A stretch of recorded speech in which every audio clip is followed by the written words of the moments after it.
میں بہت زیادہ دل برداشتہ ہو چکا ہوں، اسی لیے شاید جب بھی آپ پروگرام روپیہ پیسہ دیکھیں گے تو آپ دیکھیں گے میں ایک منفی مائنڈ سیٹ کے ساتھ آتا ہوں. ہونا نہیں چاہیے ایسا ہونا بالکل نہیں چاہیے. اور زیادہ تر جو اکانومی کے پروگرام ہوتے ہیں ان میں مثبت بات ہی ہوتی ہے، کیونکہ جہاں پیسہ بنتا ہے وہاں پہ حصہ ملتا ہے اور ہر آدمی اپنا حصہ چاہتا ہے.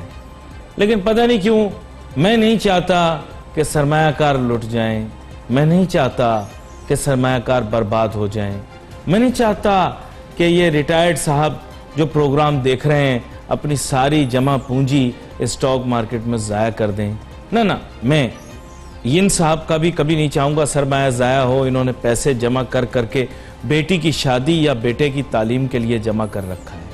نہیں، میرا ضمیر اس کی اجازت نہیں دیتا کہ جو خاتون سال ہر سال کمیٹیاں ڈال کر بچتیں کر ابھی سوچ رہی ہوتی ہیں کہ ہم نے پیسے کہاں لگانے ہیں، اور ہمارے جیسے سو کولڈ پنڈت آ کر انہیں کہتے ہیں صاحب سب چنگائے لگا دو، تو اس نتیجے میں ہوگا کیا؟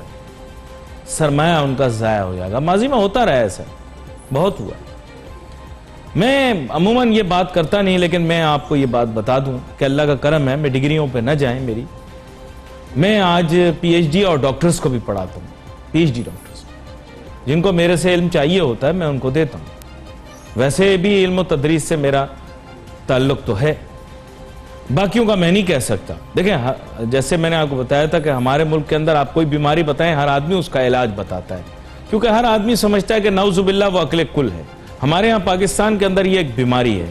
چاہے آپ کسی بھی اسپیکٹرم اور سفیر آف سوسائٹی سے بلانگ کریں، آپ کے ذہن میں بس یہ خیال ہوتا ہے کہ صاحب آپ کو سب پتہ ہے. یہی عکاسی آپ کو موجودہ وزیروں کے طبیعت اور مزاج میں بھی دکھے گی. ہمارے یہاں پاکستان کے اندر ہر وزیر یہ سوچتا ہے کہ نعوذ باللہ وہ عقل کل ہے، اس کو سب پتہ ہے. یعنی بوٹوں کی صفائی سے لے کر بوٹے لگانے تک یہ کہتے ہیں صاحب ہمیں سب پتہ ہے، سب پتہ ہے. سارے ہمارے وزیر اور میں کہتا ہوں ساری ہماری انٹیلیجنشیا ایسا محسوس کرتے ہیں کہ ان کو سب پتہ ہے، جس کی وجہ سے آج یہ ہے کہ ان کو کچھ بھی نہیں پتہ اور ملک کی معیشت کا بیڑا غرق ہو چکا ہے. میری آنکھوں میں کبھی کبھی آنسو آتے ہیں، اب خشک ہو گئے. میں نے اب پرواہ کرنا چھوڑ دی. میں آپ کو پچھلے چند پروگراموں سے بتاتا آ رہا ہوں کہ میں نے پرواہ کرنا چھوڑ کیوں دی. جب میں نے دیکھا کہ یار سڑک پہ جب جاتا ہوں کچڑے کے ڈھیر پر یہ دیکھتا ہوں کہ کتے کا بچہ جس کچرے میں سے کھانا نہیں اٹھاتا، انسان کا بچہ وہاں سے کچرے میں سے چن کے کھانا کھاتا ہے. تو پھر تم لوگوں کو جو میرے دل کے اندر جو مغلظات آتی ہیں نا کہ تمہیں کہوں، پھر میرا ضبط مجھے روک لیتا ہے. غیرت تو تم لوگوں کے پاس سے بھی نہیں گزرتی بھی ہے تو شرما جاتی ہے. میں نے دیکھا ہے جہاں کتے کا بچہ کچرے کے ڈھیر کے پاس، کتے کا بچہ جہاں سے نہیں کھاتا انسان کا بچہ وہاں سے کھاتا ہے، لیکن شرم و حیا نہیں آتی. ان لوگوں کو میں غیرت دلانے بیٹھوں، شعور سے کہوں؟ نہ، میرے پاس اتنا وقت نہیں. مجھے خالو نوٹو کے بارے میں بتاؤ. میرے ساتھ بہت ہی اہم مہمان شامل گفتگو ہیں جن سے شاید میں اس سے ملتے جلتے موضوع پر بات کروں گا، لیکن پھر بات تو یہیں آئے گی کہ آخر شیطان کا بھی ویزا ہمارے ہاں کا کیوں نہیں لگتا؟ کیونکہ وہ کہتا ہے کہ میں یہاں آ گیا تو میں بھی بہک جاؤں گا.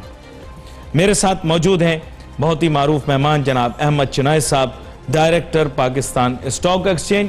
سر آپ کو ویلکم کروں گا شو میں. السلام علیکم. جناب احمد چنائے صاحب، اب بات کچھ ایسی ہے کہ بے چینی بے تابی بڑھ رہی ہے. عوام کے مسائل، عوام کی پریشانیاں کم نہیں ہو رہی. حالات، واقعات، معاملات کس سمت جا رہے ہیں. پچھلی دفعہ آپ نے پروگرام کے اندر بڑے احسن طریقے سے یہ بتایا کہ بگ بزنسز پاکستان میں فلرش بھی کر رہی ہیں اور پالیسیاں بھی ان کے لیے بالکل متوازن اور مثبت ہیں. تاہم عام آدمی کے لیے پالیسیاں منفی رجحانات رکھتی ہیں. عام آدمی پریشان ہے. آپ نے مہنگائی، بے روزگاری دونوں کا ذکر کیا. آج حالات بدلے نہیں، لیکن آج میرا محور یہ ہے کہ اب اس کو حل کرنے کے لیے کیا کیا جا سکتا ہے. بسم اللہ الرحمن الرحیم.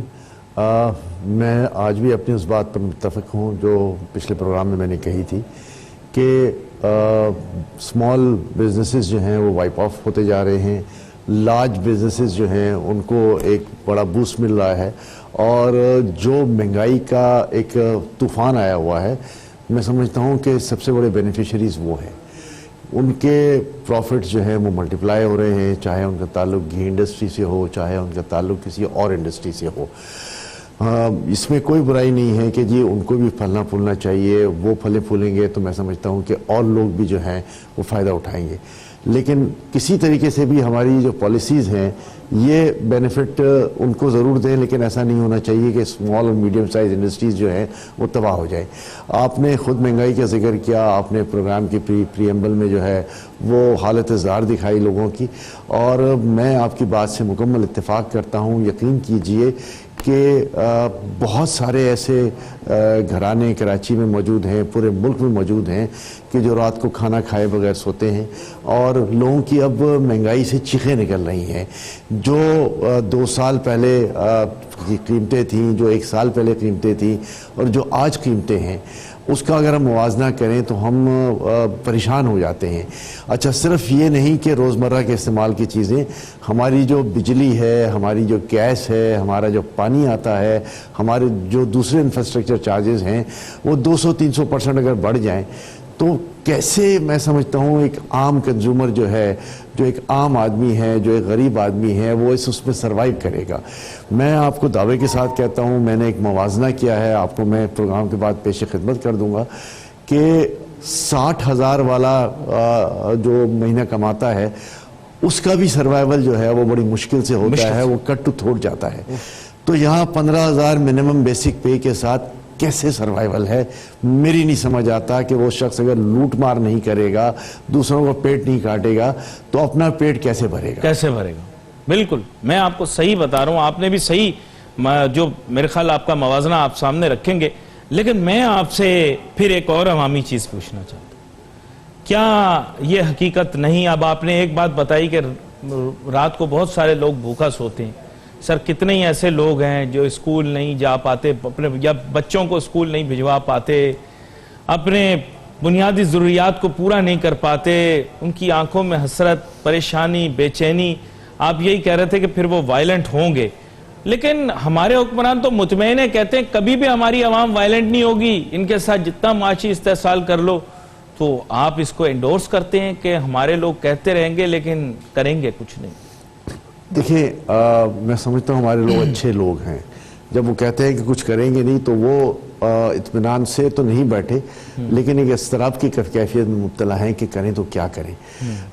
سڑکوں پہ آنا کوئی حل تو نہیں ہے، کوئی اچھی بات نہیں ہے، کسی ملک کی جو ایک آؤٹ لک ہے اس کو اچھا نہیں سمجھا جاتا کہ لوگ جو ہیں وہ مہنگائی کے لیے سڑکوں پر آ جائیں، لیکن میں سمجھتا ہوں کہ جب یہ حالات ہوں گے کہ آپ اپنے بچوں کو کھانا نہیں دے سکیں گے، آپ اپنے بچوں کو روزمرہ کی چیزیں نہیں دے سکیں گے، تو پھر کیا ہوگا؟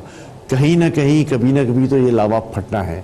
میں حکام بالا سے درخواست کروں گا کہ اس لاوے کو نہ پھٹنے دیں، لوگوں کی ضروریات کا خیال کر لیں، مہنگائی کم کرنے کی بات کر لیں۔ یہ جو میسو ڈسکاؤنٹ ریٹ ہے 13.25%، میں سمجھتا ہوں کہ یہ ملک کی معاشی ترقی کی طرف جو ہے وہ ایک سب سے بڑی کاری ضرب ہے۔ اس کاری ضرب کو جو ہے وہ کسی نہ کسی طرح کم کریں تاکہ ایک افیکٹ کم ہو۔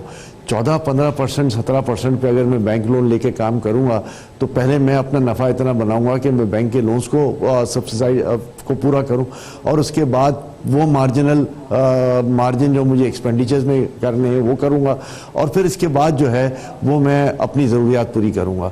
تو یہ 3 چیزوں کے بعد جب میں اپنی ضروریات پوری کرنے لگتا ہوں تو اگر میں ایک انڈسٹریلسٹ ہوں تو میں چیزیں لامحالہ مہنگی دوں گا عوام کو، اور وہ مہنگائی جو ہے اس کا طوفان جو ہے وہ بڑھتا جائے گا اور کہیں بھی رکنے کا نام نہیں لے گا۔ اچھا، میں آپ کو ایک چیز بتاؤں، بنیادی طور پہ جو لوگ مہنگائی کی وجہ سے پریشان تھے، احتجاج کرتے تھے، وہی تو سڑکوں پہ نکلے اور پاکستان تحریک انصاف کو لے کر آئے۔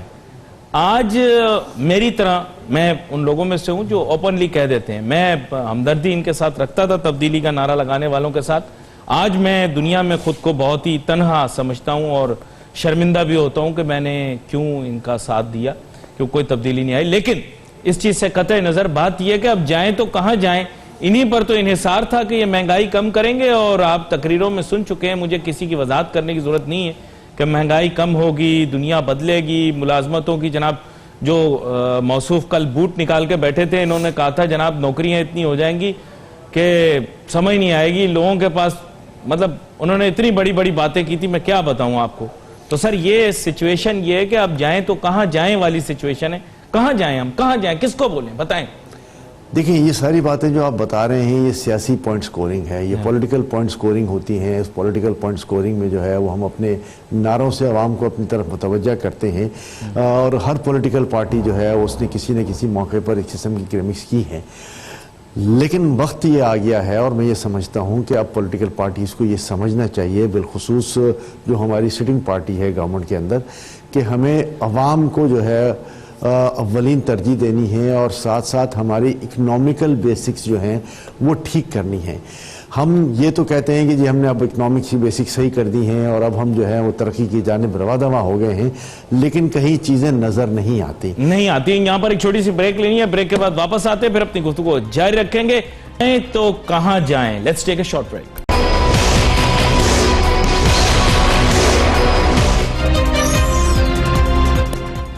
لوگوں کا یہ کہنا ہے کہ اتنا زیادہ کڑوا کڑوا کیوں بولا جائے، بات یہ ہے کہ ملک کی معیشت تو پہلے بھی خراب تھی، اب بھی خراب ہے۔ تو میں نے انہیں یہی کہا کہ پھر اس کے معنی یہ ہے کہ ہم کوشش کرنا چھوڑ دیں، بہترین لوگوں کا انتخاب نہ کریں، اور جن لوگوں پر اعتماد ہم نے کیا ہے ان پر ہمیں اعتماد نہیں کرنا چاہیے تھا، کیونکہ بات یہ ہے کہ اگر if we are going to have more of the same جو ماضی میں ہوتا رہا ہے، اور جیسے میرے فاضل مہمان جناب احمد چنائے صاحب بریک پہ جانے سے پہلے کہہ رہے تھے کہ دکھائی کچھ نہیں دے رہا، تو جائیں تو پھر جائیں کہاں؟ ہم نے اپنے سارے آپشن ایگزاسٹ کر لیے ہیں احمد چنائے صاحب، ہمارے پاس جتنے آپشن تھے یہ سب ہم نے ایگزاسٹ کر لیے ہیں، ہم نے سب کو ٹرائی کر لیا ہے، نئے پرانے اچھے برے گورے کالے لمبے چوڑے پتلے کمزور ہر بندے کو ہم نے ٹرائی کرا لیا ہے، رزلٹ 0/0۔ انفارچونیٹلی میں آپ کو یہی کہہ سکتا ہوں کہ ہمارے آپشنز ایگزاسٹ کرنے کے بعد بھی اگر آپ کو کوئی لگتا ہے آپشن تو پھر مجھے بتائیں، میں سننا چاہتا ہوں۔ بھائی بات یہ ہے کہ دنیا میں آپشنز کبھی بھی ختم نہیں ہوتے، دنیا میں مایوسی جو ہے وہ کفر بھی ہے، اور مایوسی جو ہے وہ الٹیمیٹ اینڈ نہیں ہے کسی چیز کا۔ ہم اب بھی وائبرنٹ ہیں کہ یہ ملک جو ہے یہ بہت بڑی اکنامی ہے، اور one of the fastest growing economies بھی آپ اس کو کہہ سکتے ہیں اگر اس کو صحیح طریقے سے چلایا جائے۔ ہم نے ہمیشہ یہ کہا ہے کہ صحیح لوگ صحیح وقت پر اس ملک کی اکنامی کو صحیح طریقے سے چلاتے بھی رہے ہیں اور چلا بھی سکتے ہیں۔ ہم نے کبھی بھی اس بات کا اظہار نہیں کیا کہ یہ ملک ختم ہو گیا ہے، یہ ملک اپنی جگہ پر انشاءاللہ قائم دائم ہے، لوگ اس میں موجود ہیں، اچھے لوگ موجود ہیں، اور آج جو آپ یہ پوری صورتحال دیکھ رہے ہیں اس میں اگر میں اس پروگرام میں ضرور یہ بات کہوں گا کہ اگر یہ فلانتھروپی نہ ہوتی، ایک سوشل ویلفیئر نہ ہوتا اس ملک کے اندر کہ جو لوگوں کے کھانے پینے کا بھی خیال رکھتا ہو، جو لوگوں کی طبی ضروریات کا بھی خیال رکھتا ہو، اور جو لوگوں کی تعلیمی ضروریات کا بھی خیال رکھتا ہو، یہ تین بڑے امپورٹنٹ فنکشن ہیں، کھانا پینا، صحت اور تعلیم، جس میں اس میں اتنی فلانتھروپی ہے نہ صرف کراچی میں بلکہ پورے ملک کے اندر کہ لوگوں کی سروائیول کا واحد ذریعہ یہی ہے۔ لیکن فقدان تو لیڈرشپ اور ویژن کا ہے۔ دیکھیں نا، میں نے یہ نہیں کہا کہ ہم فلنتھرپک ایکٹیویٹیز میں پارٹیسپیٹ نہیں کرتے اور نیکی کا کام نہیں کرتے، نیک لوگ تو اللہ تعالیٰ نے ساری دنیا میں پیدا کیے ہیں۔ دیکھیں جہاں اس دو چیزوں کی اور ویژن، میں دو چیزوں کی فقدان کا آپ ذکر کرتے ہیں تو میں آپ کی اس بات سے ایگری نہیں کروں گا۔ میں ایک بات سے ضرور آپ کی ایک بات کو ضرور کہوں گا کہ جو ویژن کی آپ بات کرتے ہیں تو ویژن تو سارے دیتے ہیں، چاہے پچھلے تھے وہ بھی دیتے تھے کہ ہم اس ملک کو جو ہے وہ جنت بنا دیں گے، اور جو اب موجود ہیں وہ یہ بھی بتاتے ہیں کہ اس ملک سے بہتر دنیا کا کوئی ملک نہیں ہوگا اور ہم بڑی اعلیٰ روایت جو ہے وہ اس ملک میں قائم کریں گے۔ لیکن الٹیمیٹلی عمل درآمد جو ہے وہ کہاں ہوتا ہے وہ دیکھنے والی بات ہے. تو ہمیں عمل درآمد نظر نہیں آتا. ہمیں اس عمل درآمد کو جو ہے اس کے لیے جو ہے وہ پریشر ڈالنا ہے کہ جی جب آپ نے ان چیزوں کے وعدے کیے تھے, لوگوں کی فلاح و بہبود کے لیے کام کرنے کی بات کی تھی, اس ریاست کو مدینہ کی ریاست بنانے کی بات کی تھی, تو اس پر پھر عمل بھی کر لیں. ہمارا کام یہ ہے کہ جی ہم ان کے ساتھ پرسویشن کریں, ان کو سمجھائیں, ان کو بتائیں, ان کو زمینی حقائق بتائیں. ان ساری چیزوں سے مطلب یہ نہیں ہوتا کہ ہم خدا نخواستہ ان پہ کرٹیسائز کر رہے ہیں, بلکہ ہم ان کو یہ باور کرانا چاہتے ہیں کہ یہ آپ کے عوامی وعدے تھے, ان وعدوں کو جو ہے وہ آپ پورا کریں اور ہم آپ کا ساتھ دینے کو بھی تیار ہیں. چلیں میں آپ کے سامنے ایک مثال رکھتا ہوں. بات یہ ہے کہ اگر امریکہ کی مثال لی جائے اور ویژن اور لیڈرشپ کی بات کی جائے تو 80 کی دہائی کے اندر امریکہ کو ویژنری لیڈرشپ ملی رونلڈ ریگن صدر کے طور پر. جب ان کو ملی تو انہوں نے اپنے سب سے بڑے دشمن روس کو شکست دی, جس کے اندر پاکستان کا بھی بڑا اہم کردار تھا. اپنے ملک کے اندر بھی ترقی کی, سائنس, جدید علوم, معیشت, ہر شعبے میں آگے رہے. اسی طرح آپ دیکھیں, آپ نیو یارک شہر گئے بھی ہوں گے. نیو یارک شہر جو ہے وہاں پہ کرائم بھی تھا, بڑے برے حالات تھے, معاملات بڑے خراب تھے, لیکن اس کے بعد پھر میرے خیال میئر روڈی جونیانی وہاں پر آئے اور انہوں نے معاملات بہت بہتر کیے. آج آپ حالات کو دیکھیں بہت زیادہ بہتر ہیں, اور اگر اب آپ نیو یارک وزٹ کریں تو پہلے سے نسبتاً آپ کو حالات بہتر لگیں گے. تو پریکٹیکلی چیزیں ہوتی دکھائی دیتی ہیں دوسرے ممالک کے اندر, ہمارے ہاں دکھائی نہیں دیتی نا. دیکھیں ان ساری چیزوں میں جب آپ نے نیو یارک کے میئر کی بات کی, روڈی کی, تو یہ کنٹینیوٹی کا ایک پروسیس ہوتا ہے. ویژن کے ساتھ ایک ڈوئر بھی ہوتا ہے کہ اس نے یہ کام کرنا ہوتا ہے. ویژن تو میں بھی آپ کو دے دوں گا کہ جی ہم اس ملک کو جنت بنا دیتے ہیں, اور میری خواہش یہ ہے کہ یہاں کا بچہ جو ہے وہ پڑھا لکھا ہو, یہاں کے تمام لوگ جو ہیں وہ خوشحال ہوں, اور یہاں پر کوئی بھی میں سمجھتا ہوں کہ بے چینی کی بات نہ ہو. لیکن الٹیمیٹلی مجھے وہ کام کرنا بھی ہے. میری باتوں سے کوئی فائدہ نہیں ہوگا. اگر میں وہ کام کر نہیں رہا, میں صرف باتیں کر رہا ہوں, تو میں سمجھتا ہوں کہ شاید میں لوگوں کے ساتھ ناانصافی کر رہا ہوں. وہاں پر آپ نے جب امریکہ کی آپ مثال دے رہے ہیں, آپ نیو یارک کی مثال دے رہے ہیں, تو دبئی کی مثال لے لیں سر, کر کے دکھایا. سر دبئی کی مثال لے لیں. شیخ محمد کو دیکھیے کہ ماضی کے اندر تو میرے خیال وہاں پر اتنا کچھ نہیں تھا نا, لیکن ہماری نظروں کے سامنے شیخ محمد اور ان کے والد صاحب کی ویژن اور لیڈرشپ نے آج دبئی کو محور بنا کے رکھ دیا مشرق وسطیٰ کے اندر معاشی ایکٹیویٹیز کا. تو اس کے معنی یہ ویژن اور لیڈرشپ ساتھ ساتھ چلتی ہے نا سر. دیکھیں وہ دونوں بھی ساتھ چلتی ہے, اور جو سب سے امپورٹنٹ فیکٹر ہے وہ رول آف لا ہے. انفارچونیٹلی ہمارے پاس رول آف لا جو ہے وہ کبھی امپلیمنٹ صحیح معنوں میں نہیں ہوا. جہاں جس کی مرضی آئی ہے, میں پوری تاریخ بتا رہا ہوں, میں صرف ایک پرٹیکولر گورنمنٹ کی بات نہیں کر رہا, کہ 1947 سے لے کر آج 2020 تک اس رول آف لا کو جو ہے وہ ہمیشہ درگزر کیا گیا ہے کہ اس پہ کام نہیں کیا گیا. ہمارے پاس سارے قانون بنے ہوئے ہیں, ان قانون کے مطابق عمل ہوتا. پچھلی متواتر گورنمنٹ بھی کرتی اور یہ گورنمنٹ بھی کرتی, تو کوئی وجہ نہیں کہ ہم جو ہے وہ الٹیمیٹلی ترقی کے راہ پہ چل پڑتے. ہم چلتے ضرور ہیں لیکن پھر رک جاتے ہیں, پھر چلتے ہیں, پھر رک جاتے ہیں. تو جو سسٹینیبلٹی آنی چاہیے وہ نہیں آتی. اس کے بعد میں کاروباری لحاظ سے بات کرتا ہوں تو وہ ہم ہمیشہ اس بات پہ سٹریس کرتے ہیں کہ یہ ایز آف ڈوئنگ بزنس ہونا چاہیے, ون ونڈو آپریشن ہونا چاہیے. جو بیسک انفراسٹرکچر ہے جس کا ہمیشہ ہم سے وعدہ کیا گیا ہے, جس میں گیس, بجلی, پانی اور سیوریج, اس کا جو ہے وہ فقدان ہمیشہ رہتا ہے. آج بھی پانی لو تو ہمیں بازار سے خریدنا پڑتا ہے, سرکاری پانی نہیں آتا. بجلی لو تو بجلی جو ہے اس کے ریٹ آپ اپنی جگہ دیکھ لیں, اس کے بعد اس کی گیس نہیں آتی. جب گیس نہیں آتی تو کاروباری پہیہ نہیں چلتا. میں پچھلے 2 مہینے کی بات بتا رہا ہوں کہ نومبر دسمبر میں ہماری پروڈکشنز جو ہیں وہ تقریباً 70% آن این ایوریج مائنس ہوئی ہیں. اور ایک چھوٹی سی بریک لینی ہے, بریک کے بعد واپس.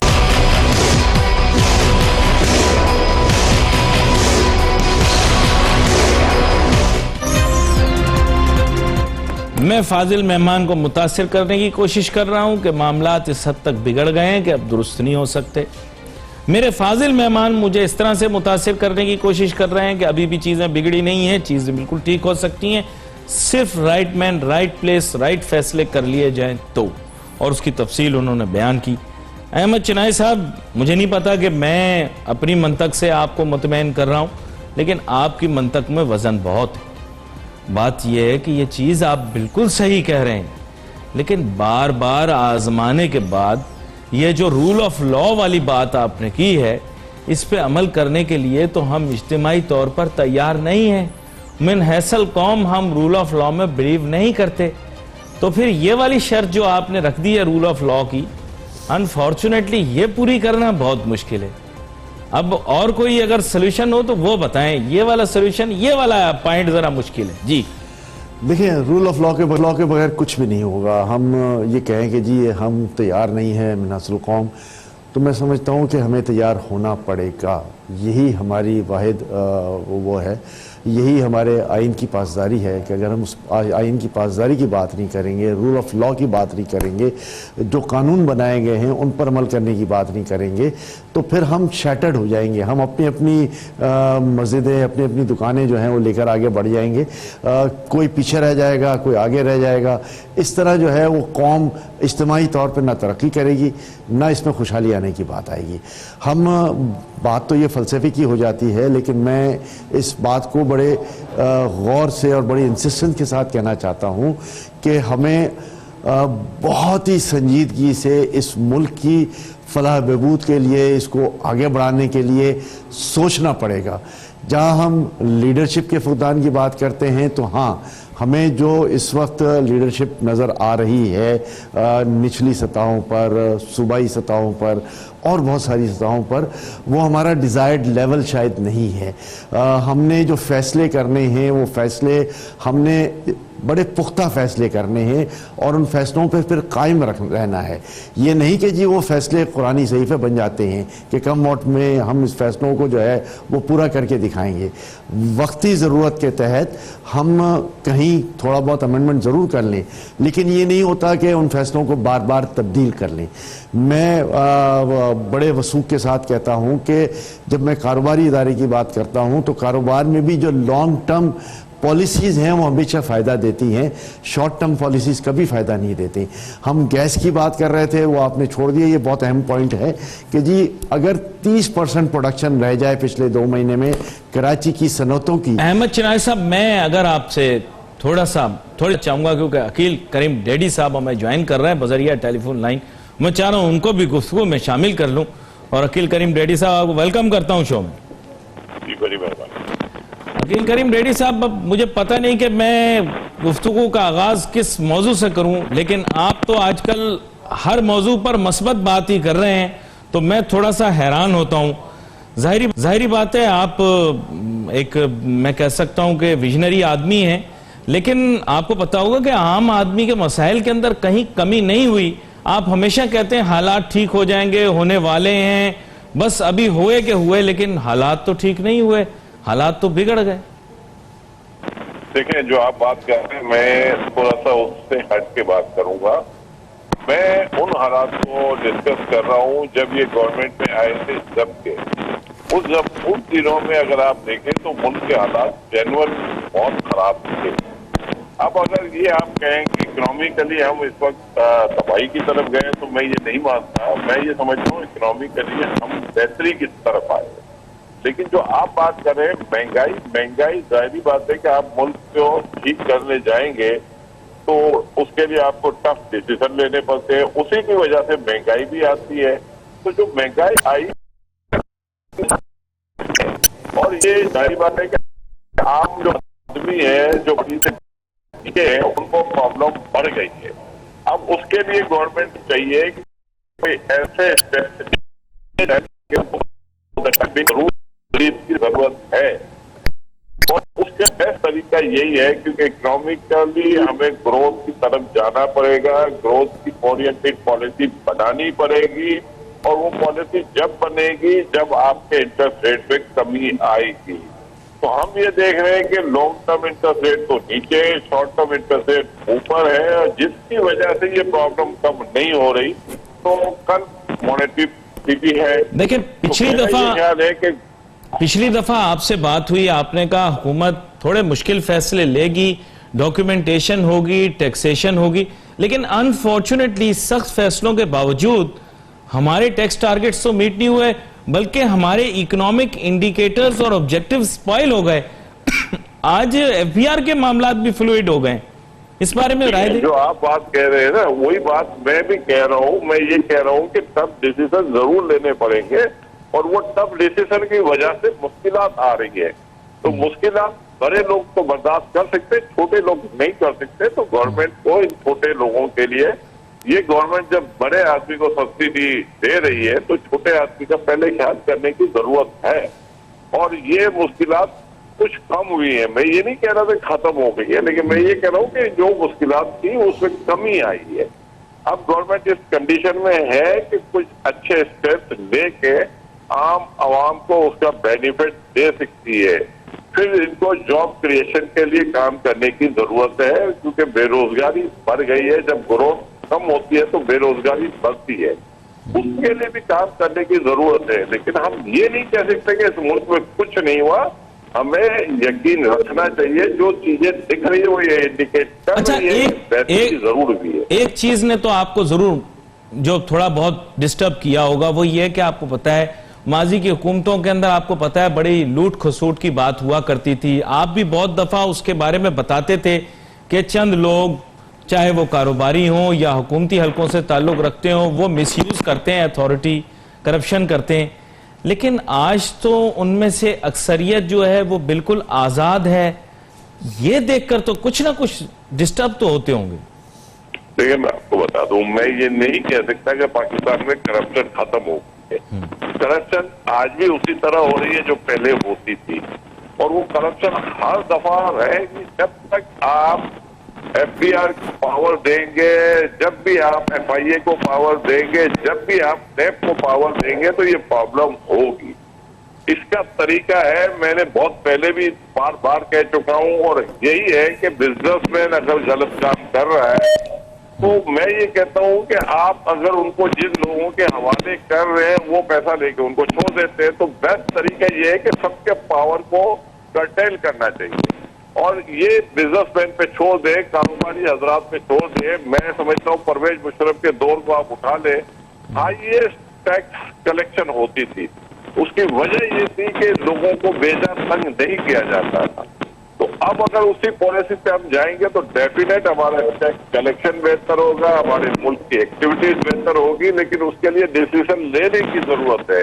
تو ہم یہ نہیں کہتے کہ یہ گورنمنٹ ڈیسیزن نہیں لے رہی ہے, ڈیسیزن وہ لے رہی ہے, لیکن اس ٹائپ کے ڈیسیزن کی آج ہمیں ضرورت ہے کہ یہ ایف بی آر وغیرہ کو جو انہوں نے انلمیٹڈ پاور دیے, یہ پاور کم کرنے کی ضرورت ہے. جب آپ یہ پاور کم کریں گے تو یہ کرپشن بھی کم ہوگا. اچھا عقیل صاحب, بالکل آخر میں ایک چیز آپ سے پوچھنا چاہوں گا. بنیادی طور پر آپ کو پتا ہوگا کہ آج کل افواہیں بہت ساری گرم ہیں. تو افواہیں جو سچ ہوتی ہیں یا جھوٹ ہوتی ہیں عموماً سٹاک ایکسچینج والے آدمی سے ہی پوچھتے ہیں. تو آپ کے خیال سے کیا جو افواہیں آج کل حکومت کی تبدیلی کے متعلق چل رہی ہیں سچ ہیں یا جھوٹ ہیں؟ میں 2008 سے 13 میں بھی یہ افواہیں سنتا تھا, 13 سے 18 میں بھی سنتا رہا ہوں, اور 18 سے 23 تک یہ سنتا رہوں گا. لیکن ہونا کچھ نہیں ہے, گورنمنٹ چلتی رہے گی اسی طرح. ہم کوئی نہ کوئی افواہیں پھیلاتے رہیں گے. بھائی مجھے ایک بات بتاؤ, جب پاکستان میں یہ گورنمنٹ آئی تھی اور آج آپ کو انہوں نے ایک ڈیفالٹ سے بچا لیا, میں کہتا ہوں ان کا یہ ایک کارنامہ باقی ساری چیزوں پہ حاوی ہوتا ہے. تو میں یہی کہہ رہا ہوں نا کہ میرے نزدیک اچھے کام زیادہ ہوئے ہیں, غلطیاں بھی ہوئی ہیں لیکن وہ کم ہیں. تو امید یہ کی جاتی ہے کہ ٹائم کے ساتھ ساتھ یہ چیزیں بہتر ہوں گی. اگر ہم یہ کہہ دیں کہ نہیں انہوں نے کچھ نہیں کیا, یہ گورنمنٹ کو چینج ہونا چاہیے, افواہیں پھیل رہی ہیں, بھائی صاحب آپ کس کو لائیں گے؟ اس ملک میں پارلیمنٹ میں وہی لوگ بیٹھے جو پہلے گورنمنٹ میں تھے. تو کیا اب ہم یہ چاہتے ہیں کہ جو گورنمنٹ میں تھے ان کو واپس لائیں, وہ زیادہ بہتر لوگ ہیں؟ تو میرا